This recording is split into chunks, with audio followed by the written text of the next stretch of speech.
Hi, my name is Jessica Johnson. I work for Telecommunications. I'm an admin assistant. I am married. I've got 3 boys and 3 dogs, and my hobbies are watching my boys play basketball, baseball, and watching my son race go-karts. With October coming up, it's Breast Cancer Awareness Month, and I wanted to share a little bit of my breast cancer story.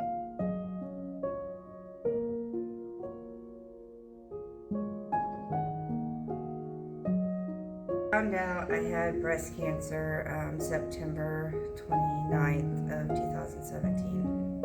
I was going to the doctor. I had some other female issues going on, but I also noticed that I had like a tough spot on my right breast. So I asked the doctor while I was there if she could check it out, and she did, and she's like, it doesn't really feel like it would be anything, but she said with my mom having breast cancer, she was diagnosed with it 3 years ago, so she said she wanted to just get a mammogram just to make sure everything was okay.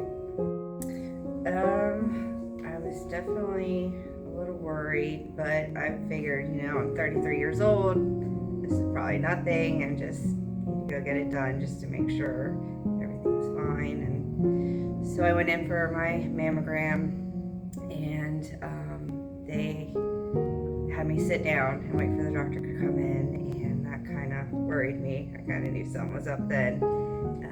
And the doctor came in. She told me, they found 3 masses and several smaller ones that they wanted to have.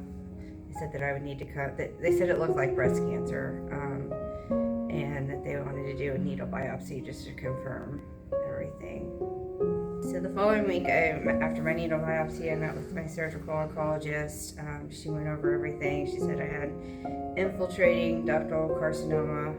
It's estrogen, progesterone positive, and it was a grade 3, which is highly aggressive. So I also met with my plastic surgeon that same week. He went over all my surgical options, and then I met with the oncologist as well, and she went over what the chemo that I would be on.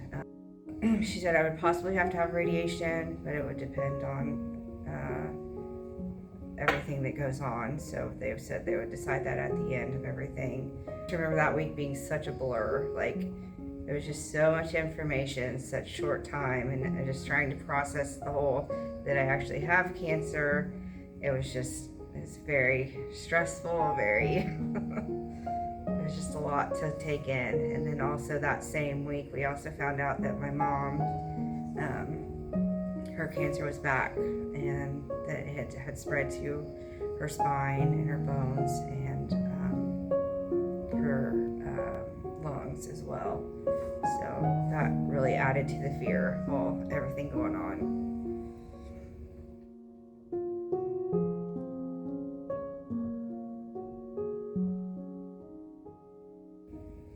So ultimately decided to go with chemo first. I wasn't able to get surgery for another 4 weeks out, so I figured whichever one was available first was the one I was meant to take. I started with chemo. I did 4 rounds of adriamycin, which is also known as the Red Devil. And then I also did 12 rounds of Taxol. I started that October 16th. February 26th was my last chemo. So after chemo, on March 7th, I went ahead and did a double mastectomy.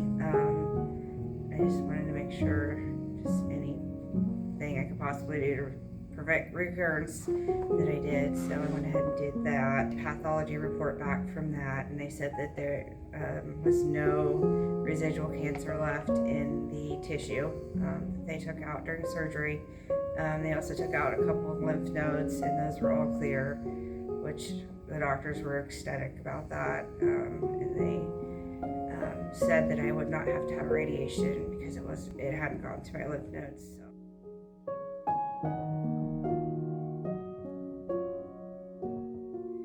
I remember walking into my first chemo treatment. I was terrified, and I looked around, and I was definitely the youngest person there. It was just full row of chairs of people just getting their infusions. I was scared. My husband was with me. I just kind of sat down in the chair, looked around, and I just started bawling. I looked at my husband, and he just was like, he was upset too. So the nurse walked up to me and she said, "Honey, you can't let this get to your head." She's like, "If you think bad thoughts, bad things are going to happen. If you think good thoughts, then the good things are going to happen." And that was honestly the best thing I could hear that day, because that was like what I needed to hear. And it stuck with me throughout my whole treatment. You know, I wanted to keep my head up and keep things as positive as possible, even though it sucked going through it all. But that became my motto for my entire journey. So after my second round of chemo, my hair started to fall out, which that was kind of a tough one to swallow. I remember one morning I woke up and I got in the shower getting ready for work, and I got out of the shower and my hair was just a matted mess and just big clumps coming out, and I'm like, oh God, what do I do now? So I grabbed my wig and I threw it on over top of this matted hair, and I came into work, and I remember running down the stairs because I was late. And Gary was walking up the stairs as I was going down. He just gave me a big hug. I ran into the office to tell Christy, I'm like, my hair is coming out and I cannot get this hairband out of my matted mess of hair. So she took me in the back office and she cut my hair. Then that night, I decided it was time to shave my head because I just couldn't do this anymore. Sister came over that night. She brought her clippers over. Adela, who used to work here, she came over also. She brought me a big bottle of wine, and I tried to make it fun for the boys because they were young then. They were only like 7 and 8, I think. So I let them get the shavers and I let them shave my head. So just try to keep it fun for them. They thought it was hilarious, but me, on the other hand,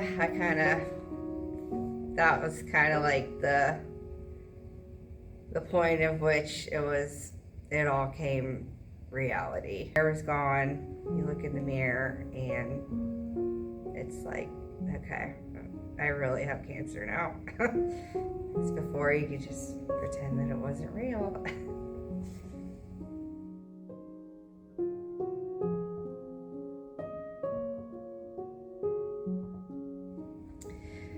I remember thinking, like, I didn't want this to affect the boys in any way, my boys in any way. I just wanted to keep life as normal as possible for them. So I still worked through chemo, and I'm so thankful I was able to do that. I showed up to work. I took the boys to soccer still. I still went to the racetrack on the weekends that I felt somewhat okay. I started to have my treatments on Monday. And then I would come back to work Tuesday.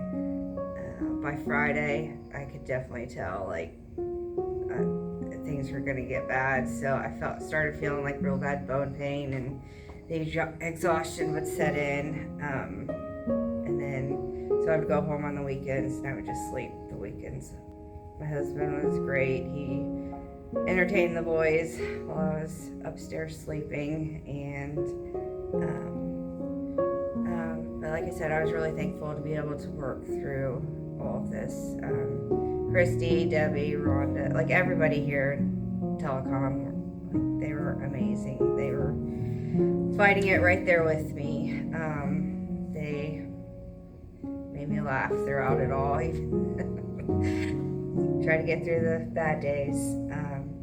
But while I was going through all this, my mom, like I said, was also going through chemo as well.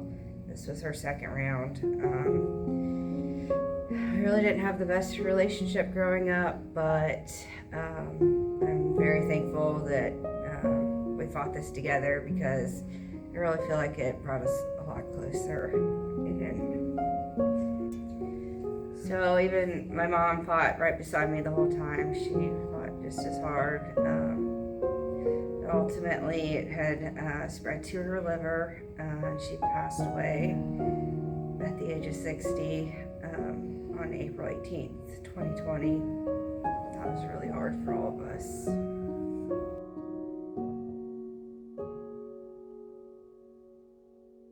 So today I'm cancer free, but anybody that goes through this knows that mentally that's that it really never goes away.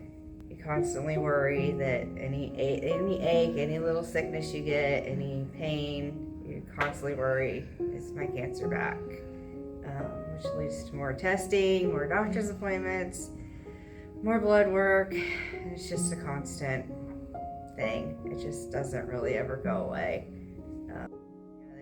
A lot of people say, "Oh, you're a survivor," but I honestly feel so guilty for surviving what so many people have died from. It's hard. A lot of the times I look at my kids and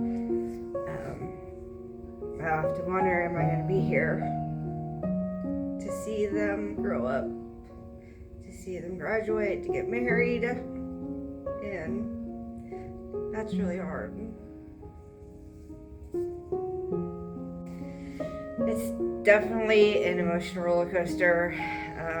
There's ups and downs. I still live in pain every day, both physically and mentally. Have bone pain a lot still.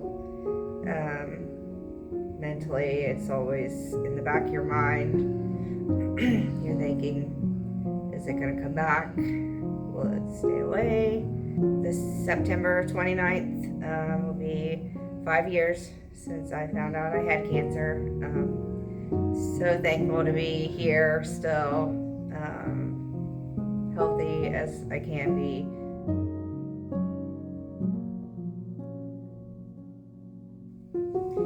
We have an amazing work family here at TELECOM. They were amazing throughout my whole treatment. Paul and Gary constantly checked on me. They constantly said, if there's anything at all that you need, just let us know. And they were just great.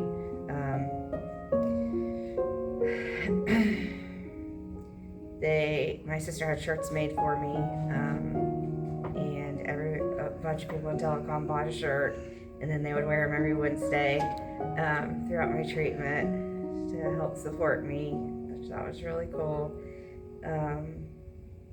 Right before my surgery, they had a big party for me here, and they bought me so much stuff. Pillows, shirts to hold the surgical bulbs after my surgery, just all kinds of stuff. Candy, magazines, books to read, blankets, just so amazing. Joe's wife made me a hat, that was really sweet. He ordered pizza for me once a week after my surgery, which that was really sweet. So I didn't have to cook dinner for the kids. And they decorated. I came home the day I came home from the hospital. We pulled up to the house, and the porch was decorated with balloons. And there's a big Get Well banner that everyone from TELECOM had signed, and it was so sweet. And then also a couple people donated their time to me so that I wouldn't have to worry about not getting paid while I recovered from surgery, which it's truly a great place to work. It's such a blessing to have a great work family. I mean, it truly is. So, a lot of great people here in TELECOM.